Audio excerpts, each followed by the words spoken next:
Lála bríde.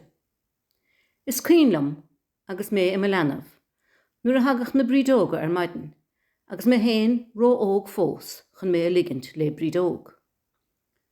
Bhíoch má bháthir gomach ina sír maidin ag feitheamh leis na brídeoga.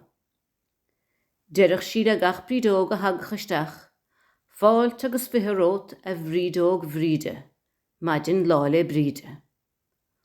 Thógach sí suas ina baclainn an bhrídeog, agus a spáinach sí dúine í, agus deirich linn.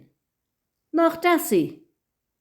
Be sibh sé fós le cúnamh dé ag imeachtar nós na leanaí sa, ina nóir de bhríd agus an bhaidan bhenathe bhuire. An son, bholach sí na leanaí gur leon bhrídeog, ar chó deas glóte a bhíoch an bhrídeog diantacha. An son, thugach sí siúcre agus airige dóibh, mar bhrontanas ar son na brídeoige. Bhear leis na leanaí go mór an siúcre ná éon rud eile, mar dhéanadís millseáinde. Mar ní raibh éon siúpas na lán ag díal millseáin ná éonaí dá thabhairt. Go dtí an lá tainne bhain, is de hí, tóin punin, a dhéantar an bhrídeog agus í dhéanamh suas le héadach deas. Cuirtar iadach bán ar dús ar an tón punin. Cuirtar súla ionte le beor dóite. Cuirtar slat aimiid trasna ar a cabhail mar lá.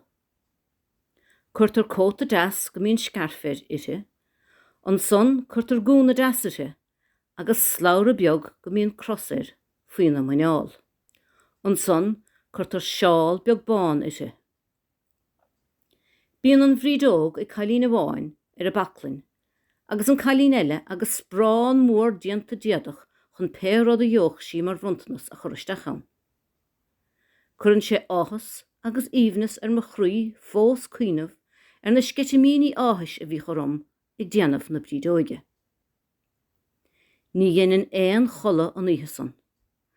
Badalum go ngealach an lá. Léimeann amachchas an leabaink, thógann an áirde bun an bhreitt a bhíoch ar an bhneog, fiachanta míoch an lá fós ann chun éirí. Ihe nolag agus leitheanta na nolag, lá le bríde, lá le pádraig, dánach cásca. Nárbh iad a chuireadh an t-áthas ar mo chroí, agus ar chroí leanaí an bhlascaid go léir.